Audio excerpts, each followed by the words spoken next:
250 bamaze gusinya aya masezerano.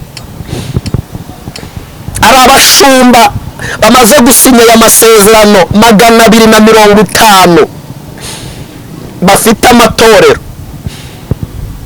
Hari abemeye kubakirwa insengero, abandi bemererwa guhabwa amafaranga bagahindurirwa ubuzima, abandi bemererwa guhabwa amamodoka y'amavewiti kugira ngo bemere gusinya isinyatiri ivuga ngo uremera ko ibingibi tubiguha, hanyuma ukemera ko mu gihe urusengero ruzaba rwuzuye uzajya usezeranya umugabo ku mugabo. Ati ndabyemera, hanyuma ubuzima bwe bugahinduka. Bakayishaka muri Illuminati, hanyuma Illuminati ikemera kubatera inkunga, abadafite isengero bakazubakirwa, ariko bakabaha kondisiyo, bakababwira ngo ibi tubikoze uku, ariko namwe mugomba gukora ibingibi mukabikora gutya. Zomene taya widimora yambwiye ngo igeze ku bakozi b'Imana, ku bakozi biyitiriye izina ryayo. Nagiye kubona mbona marayika w'Imana avuye mu ijuru, hanyuma nabonaga afite igikapu kinini cyane. Iki gikapu nagiye kubona mbona ageze mu giterane kirimo abantu benshi, kandi abo bantu nabonaga bambaye amakositimu meza, abandi bambaye amakanzu, abandi bambaye amakanzu nabwo meza, abandi bambaye inkweto nziza, ubona ko ari inkweto z'igisirimu. Uyu marayika wari ufite ibage nini cyane cyangwa igikapu kinini, nagiye kubona mbona agiye, abandi nkabona bafite amafaranga make bagira aho bahahira, akababana make bakagaruka, hanyuma bakagaruka barira kandi basenga bavuga ngo Uwiteka wabyemereye iki. Imana yambwiye ijambo rikomeye, irambwira ngo hari umuryango w'inzara wari ufunguwe, kandi iyo nzara yari ikabije. Abantu benshi bari kuzicwa n'inzara, abasenga n'abadasenga bakicwa n'iyi nzara. Abantu benshi nabonye bananuwe n'inzara ikabije yari ibaye mu gihugu cy'u Rwanda ndetse no hanze yacyo. Imana yo mu gihugu cyo mu ijuru yantumye ngo kubw'amasengesho y'abera, kubw'amasengesho y'abasenga, ikibazo cy'ibyo kurya, inzara yari iri mu gihugu, Imana yikozeho. Ikibazo cy'ibiciro byari biremereye, ibirayi byari bigeze ku 1000 ndetse n'andi aho ibijumba nabyo.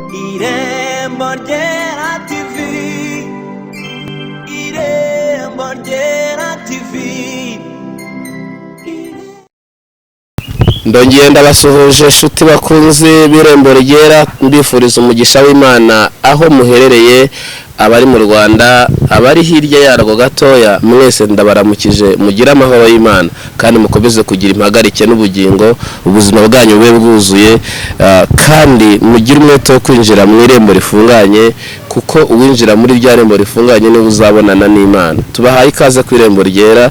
Wowe kandi ushobora kufunga iki kiganiro urwaye cyangwa se ubabaye, uri wenyine, wabwiwe amagambo mabi agukomerekeje umutima, nkuzaniye itangazo rikomeye rivuye mu bwami bw'Imana rikubwira ngo nturi wenyine, ntiwihebe kandi ugiye gutsinda. Ahari kurira kwararira umuntu nijoro, ariko bwacya mu gitondo impundu zikavuga.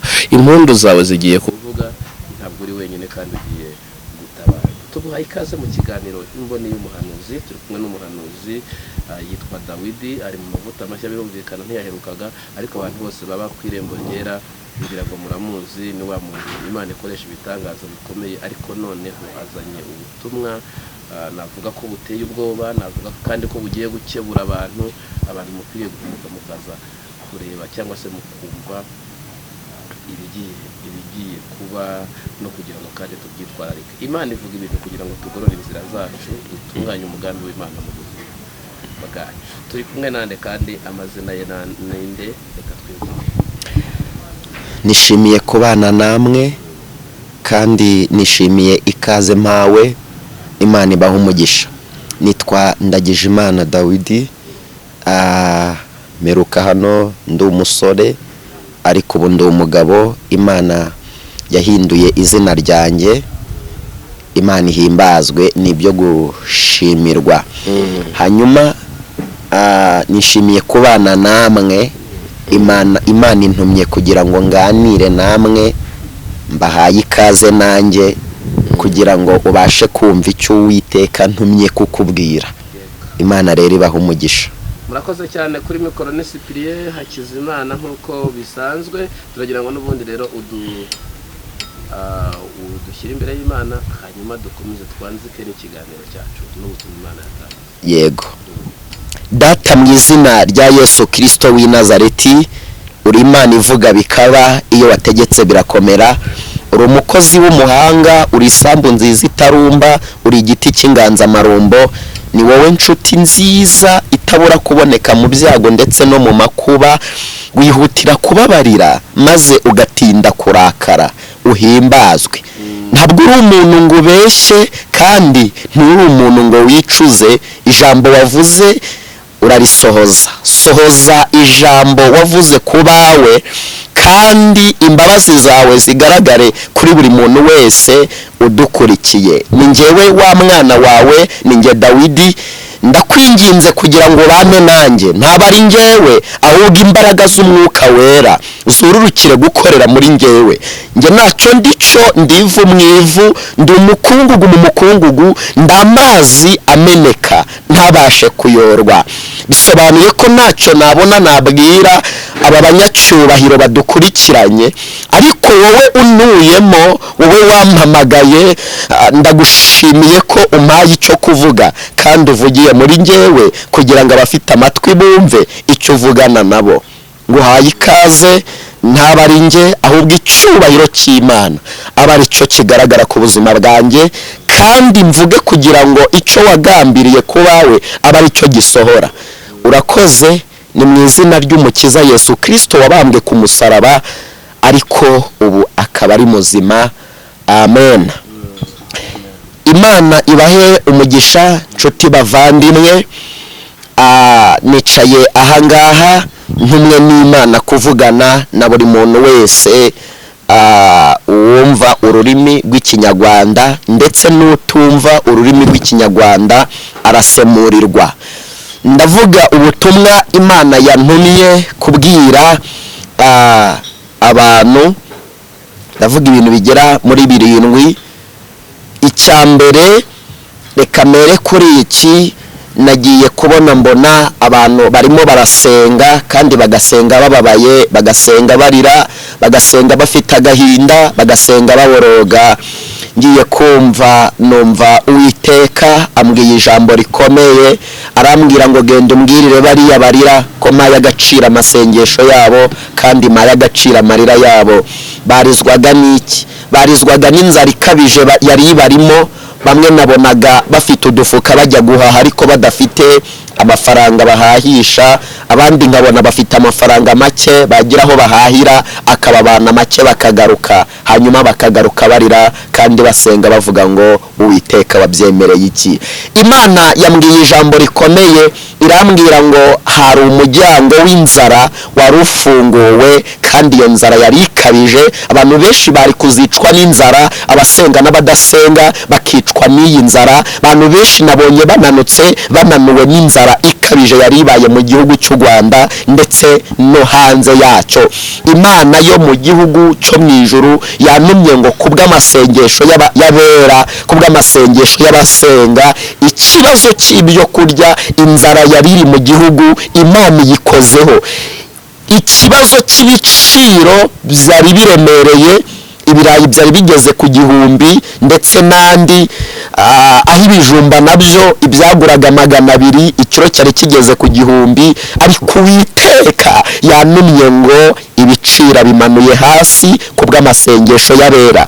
Imana itanze ibyo kurya muri iki gihugu cy'u Rwanda kubw'amasengesho y'abanyamasengesho. Hari umuririmbyi nkunda aravuga ngo mu gihe cyo gusenga amasengesho yacu agira kure cyane, agatambuka nk'inyenyeri, agakomanga urugi, agambiriye kureba Imana Data. rero Imana ifite ubushobozi bwumva amasengesho y'abantu basenga, baba basengera igito cyangwa ikinini. Hanyuma iyi nzara abanyamasengesho benshi bari bahagurutse bayisengera, ariko Uwiteka yantumye ngo mbabwire ngo iki cyifuzo aragisubije, ahagaritse inzara mu gihugu cy'u Rwanda. Imana ihagaritse inzara. Mugiye kubyumva, nagiye kubona mbona ibyo kurya byuzuye mu gihugu, mbona imiceri, mbona ibiki byose. Imana imbwira ko ibiciro byari biri hejuru, Imana ibisubije hasi. Hanyuma Imana yaremye isi n'ijuru, yantumye ku bahinzi bahinga. Yantumye ngo abahinzi bari bafite amarira babwira Imana ngo noneho turahinze ariko situbizi nimba tuzeza. Imana yantumye ngo itanze umugisha ku bahinzi, kandi Imana itanze imvura y'umugisha ku bahinzi, kandi Imana itanze n'izuba ry'umugisha, apana rya rindi riva rikica rikanangiza. Imana itanze umugisha ku bahinzi, itanze guhinga kandi bakaneza. Uwo ni umugisha Imana itanze ku bahinzi. Iryo ni itangazo ry'abahinzi kandi ndizera ko baryumvise. Imana ibahe umugisha. Hari igisimba cyangwa agasimba k'icyorezo kari kagiye kwinjira mu butaka. Aka gasimba kari kagiye kujya kagira mu butaka, kakajya imbuto zitaramera. Hanyuma abahinzi bagahinga, bagategereza ko ibyo bahinze bimera, bagaheba. Ariko Uwiteka yambwiye ngo hari icyo akoze ku buzima bwabo, hari n'icyo akoze ku mirima yabo. Imana yo mu ijuru itanze umugisha ku bahinzi, ibahe umugisha. Icya gatatu, topi eta yasire bone renekota rawirigide mandiko yasire grere sasoma. Imana yambwiye ngo igeze ku bakozi b'Imana, ku bakozi biyitiriye izina ryayo. Nagiye kubona mbona marayika w'Imana avuye mu ijuru, hanyuma nabonaga afite igikapu kinini cyane. Iki gikapu nagiye kubona mbona ageze mu giterane kirimo abantu benshi, kandi abo bantu nabonaga bambaye amakositimu meza, abandi bambaye amakanzu, abandi bambaye amakanzu nabwo meza, abandi bambaye inkweto nziza, ubona ko ari inkweto z'igisirimu. Uyu marayika wari ufite ibage nini cyane cyangwa igikapu kinini. Nagiye kubona mbona agiye abwira buri muntu wese ngo kuramo ikote wambaye, n'uwambaye inkweto akamubwira ngo kuramo inkweto wambaye, kuko utazikoresheje ibyo wagombaga kuzikoresha. Nabonye abagabo benshi bakuramo amakote, mbona abandi bakuyemo inkweto nziza z'uburanga, abari bambaye amakanzu nabo bayakuramo, arangije abipanga muri cya gikapu yari afite. Imana yambwiye ijambo rikomeye, irambwira ngo hari abashumba biyimitse itabifitemo uruhari. Yambwiye ngo ije kubambura imyenda bari bambaye, hanyuma kubera ko batigeze banezeza izina ry'Uwiteka.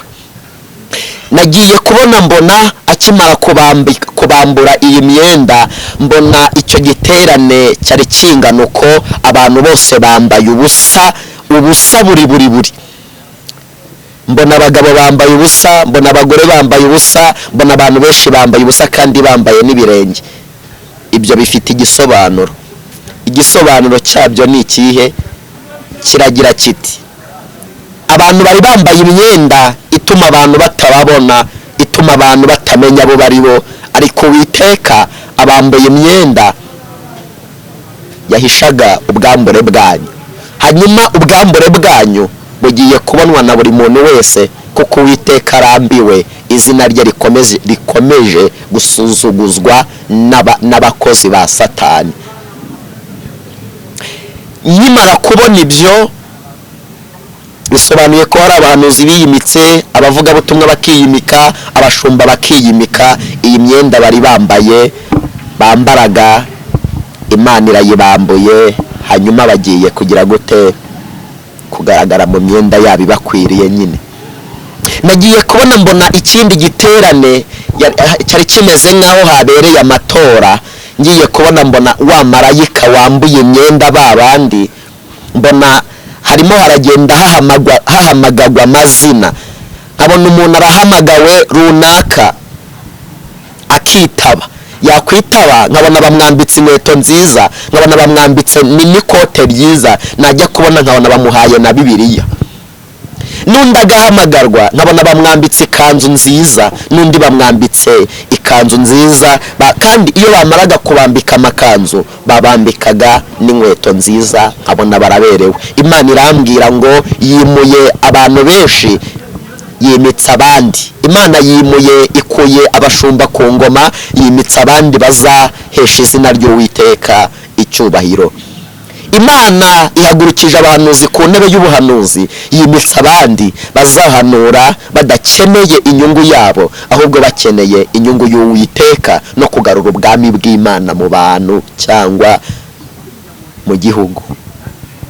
Imana ihagurukije abavugabutumwa ku ntebe bari bicayeho, hanyuma Uwiteka yicaje abandi bavugabutumwa bashya baje mu mugambi w'Imana. Hari abiyimitse, hari abitoranyije Uwiteka atabifitemo uruhare. Abangaba turi mu mwaka cyangwa turi mu mezi y'ibarura cyangwa amezi y'igenzura ry'abavugabutumwa n'abakozi ku murimo. Hanyuma badakwiriye baje gukurwa ku ntebe zabo, hanyuma hagiye gukurikiraho abakwiriye bazakora ibyo Uwiteka ashaka. Topi etaya sire bone benekotarawi jeziki de bone manda. Uwiteka avuze ijambo rikomeye, aravuze ngo insengero, amano y'ingufuri kugira ngo zikingwe, kubera ko ibikorerwa mu nsengero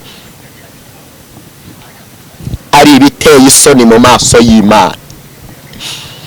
Imana iravuze ngo abapasiteri ibabajwe nuko ibi byumba biri mu nsengero by'ibanga, bimwe bita ngo ni amabiro, ibindi babariramo amaturo, iyo babigezemo babisambanyirizamo abadiyakoni babo, abandi bagasambanyirizamo abaririmbyi, abandi bagasambanyirizamo abakristo babo.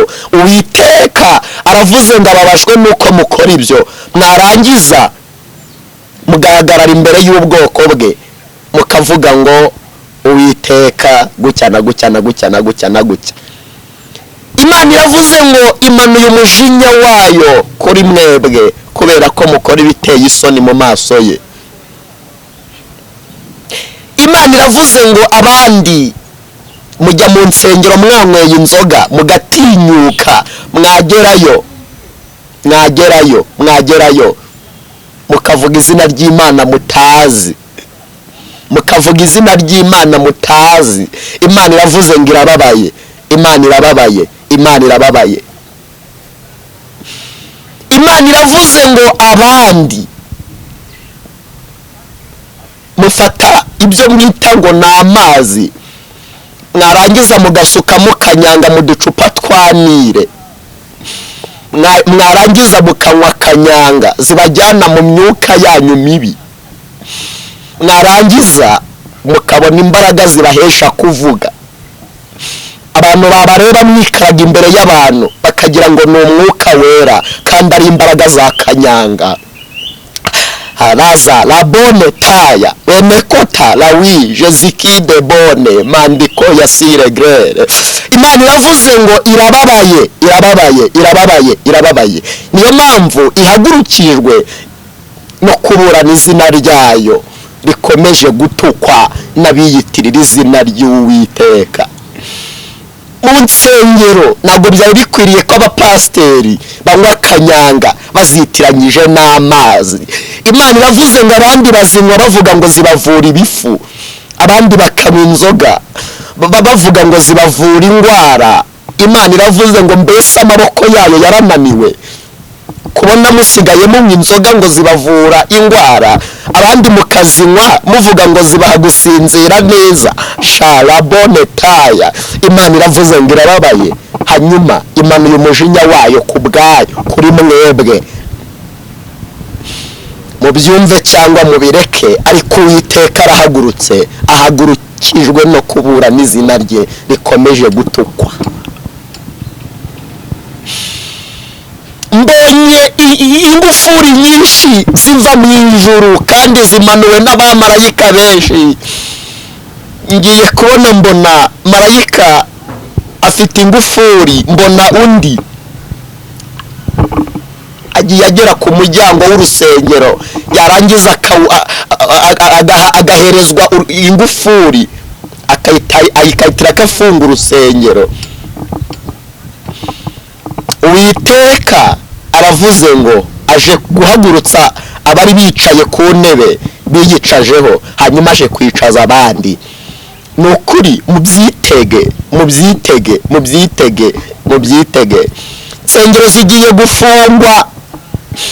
Imana ikoreye mu mukuru w'igihugu, agiye gutangaza itangazo ry'uko kajagari k'insengero kadakwiriye mu gihugu cye. Imana yemeye gukorana n'abayobozi kugira ngo Imana isohoze icyo igambiriye gukora. Zomene ta ya widimora bene kota la wirigide. Imana yabatumye kugarura intama zazimiye, murangije muziyobya burundu. Uwiteka aravuze ngo aje kubarana nabo yahaye akazi, bagera kuri tere bakagakora nabi. Imana ije gutwara ikibitsanyo cyayo yashyize muri wowe. Topi eneta ya sire bone enekota la wirigide bone mandiko. Mbonye iyerekwa rinera ubwoba, rinera ubwoba, rinera ubwoba, rinera ubwoba.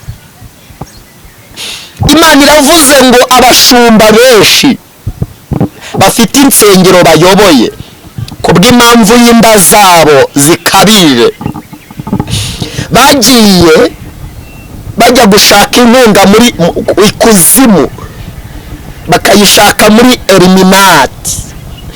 Hanyuma Illuminati ikemera kubatera inkunga, abadafite insengero bakazubakirwa, ariko bakabaha kondisiyo, bakababwira ngo ibi tubikoze uku, ariko namwe mugomba gukora ibingibi mukabikora gutya. Zomene taya widimora. Uwera wa Isiraheli aravuze ngo aje gusenya inyubako zose zubatswe namwe cyangwa zubatswe n'abadayimoni. Imana ifite umugambi wo kubaka inyubako ibusanye n'iyanyu cyangwa idafite ikipfana n'inyubako y'umwijima. Nabonye abashumba benshi basinya amasezerano ya Satani, kandi aya masezerano bayasinya bakeneye inkunga, bakeneye amafaranga.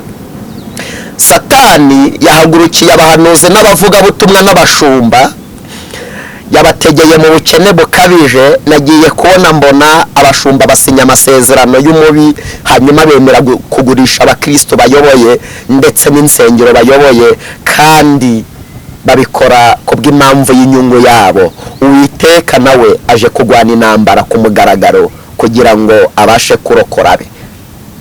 Hari korasi nkunda iravuga ngo abanjye ndabazi, nabashyizeho ikimenyetso n'icy'amaraso nameneye ku musaraba, bafite ubayobora n'umwuka nabasigiye, hahirwa uwanditswe mu gitabo cy'ubugingo. Pasiteri muzima. Hari indi korasi nkunda ivuga ngo abazi Imana yabo baza komera, nibamara gukomera bakora iby'ubutwari. Abayo yabashyizeho ikimenyetso, cy'ikimenyetso n'icy'amaraso. Bibiliya iravuga ngo naho amarembo y'ikuzimu yaziguka, itorero ry'Uwiteka riri mu iranga kandi ririho ikimenyetso. Nta mbaraga, nta kuboko gushobora guhirika iri torero. Taya sirebone.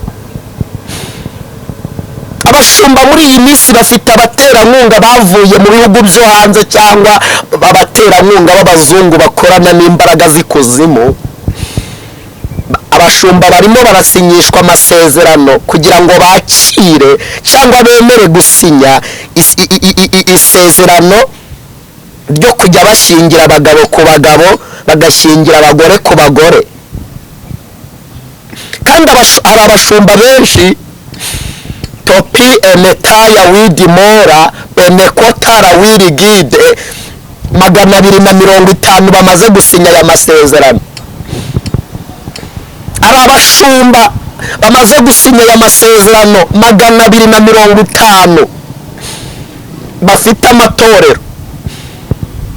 Hari abemeye kubakirwa insengero, abandi bemererwa guhabwa amafaranga bagahindurirwa ubuzima, abandi bemererwa guhabwa amamodoka y'amavewiti kugira ngo bemere gusinya isinyatiri ivuga ngo uremera ko ibi ngibi tubiguha, hanyuma ukemera ko mu gihe urusengero ruzaba rwuzuye uzajya usezeranya umugabo ku mugabo. Ati ndabyemera, hanyuma ubuzima bwe bugahinduka gutyo. Ariko Uwiteka Imana yaremye isi n'ijuru iravuze ngo Imana y'umukuzo, kubera ko yanze ko izina rye rikoreshwa n'umubi, rikoreshwa n'umudayimoni, rikoreshwa na Satani. Noneho hari abandi bemeye gusinya aya masezerano kugira ngo bajye bashingira abagabo ku bagabo n'abagore ku bagore bahawe inkunga. Hari abandi batazemera kubashingira.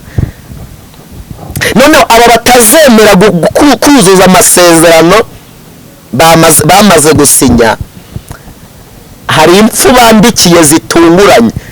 Ababasinyishije amasezerano bazajya babica. Amaso yanyu mwayakuye ku bintu mukayahanga kuri Kristo Yesu. Iri ni itangazo y'abapasiteri n'abavugabutumwa bari kwirukira gusinya amasezerano ku bw'impamvu y'ubutunzi bari kwemererwa. Imbere yanyu ni habi, muhunge mudapfa. Mu gihe gito mugiye kumva itangazo rivuga ko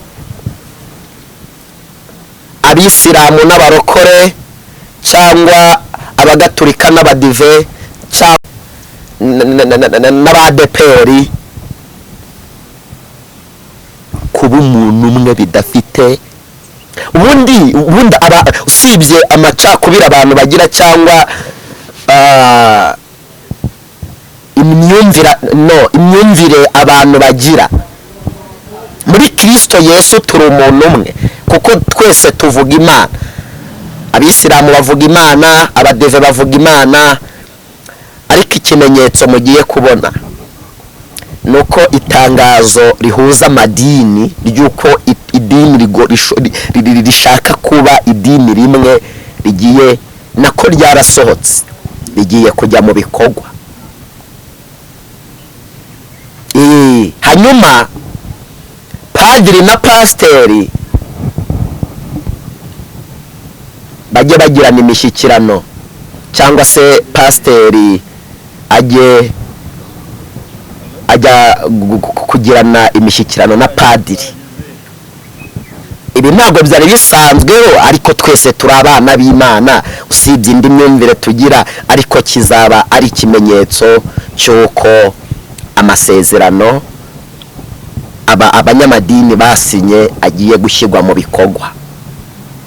Anyway, hanyuma nari nshatse kuvuga ngo abapasiteri mugire ubwenge, abahanuzi mugire ubwenge, abavugabutumwa mugire ubwenge, mushaka Uwiteka bigishobotse ko abonwa, kubera ko Uwiteka yambwiye ngo igihe cyo kuba bize kuri we kirageze. Hanyuma abantu benshi bagiye kumuhamagara bazi ngo arahari, bajye bitabwa na Satani, hanyuma Satani bayobore mu nzira ashaka kubayobora y'ubuyobe.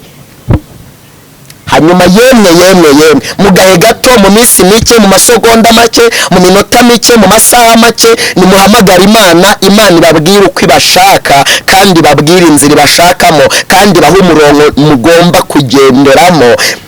izi nzira z'ubuyobe zitarabazaho.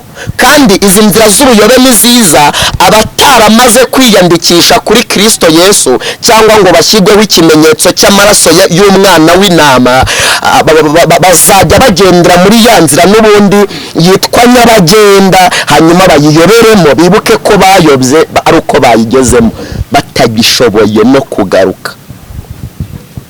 Habwirwa benshi hakumva beneyo. Muri iyi minsi Imana ntikeneye abavugabutumwa benshi, ntikeneye abanyamasengesho benshi, ntikeneye abahanuzi benshi. Imana ikeneye umuntu ku giti cye. Imana ikeneye umuntu ku giti cye kugira ngo ubashe kumenya icyo Imana igambiriye kuri wowe cyangwa icyo Imana igushakaho. Iri ni itangazo ku banyamasengesho cyangwa ku bantu bakunda Imana.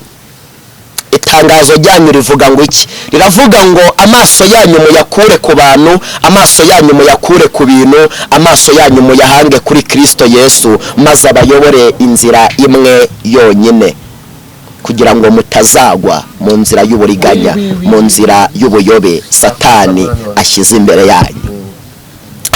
Resevenikia Jesi urababa kia bone benekotara wirigide mandiko ya sire grere sasoma. Imana ivuze ijambo rikomeye, iravuze ngo nimuyihungireho kubera ko Satani asutse umwuka w'ubuyobe ukabije mu gihugu cyangwa ku bantu benshi, aho Imana igiye kubabiza.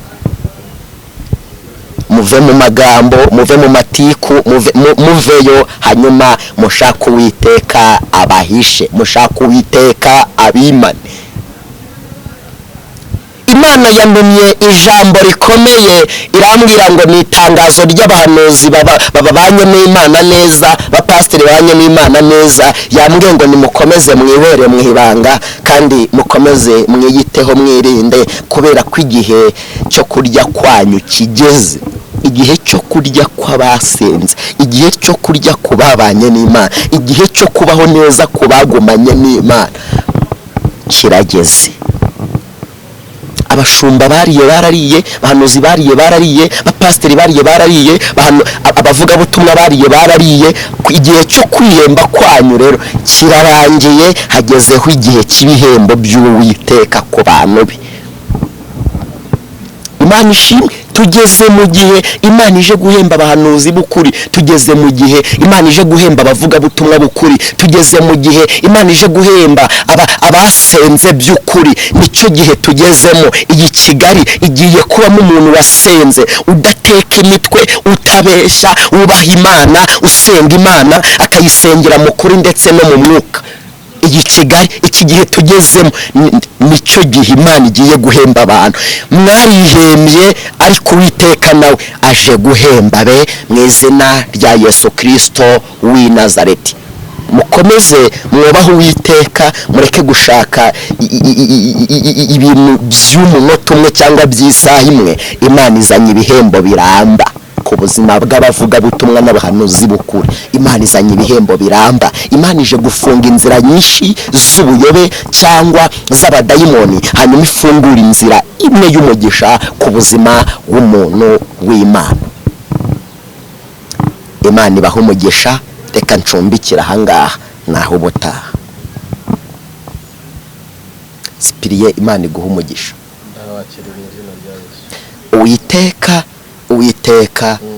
Uwiteka azanye umukubuzo kugira ngo akure imyanda ikabije mu bantu be cyangwa mu gihugu kirimo abantu be.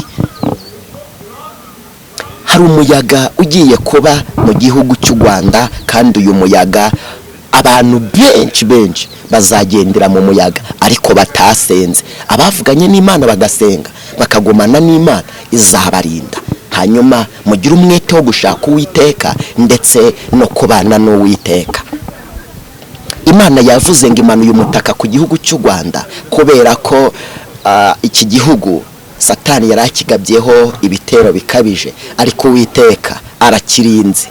Imana irinze igihugu cy'u Rwanda, kandi hari ibyago byari bigiye kukibamo, ariko Uwiteka uhora akireberera abihagaritse bitaraba, abihagaritse bitaraba. Umwaka wa 2024 Uwiteka ahagaritse ibyago byari bigiye kwinjira mu gihugu cy'u Rwanda. Mu kwezi kwa gatatu Uwiteka ahagaritse ibi byago. Imana itanze amahoro mu gihugu cy'u Rwanda, Imana itanze amahoro mu bayobozi b'u Rwanda, Imana itanze ubwenge mu bayobozi b'u Rwanda. Imana ivugiye iki gihugu kubera ko hari abacuze umugambi bagambiriye kukigambanira, ariko Imana ihagaritse iyo migambi mibi y'umubi.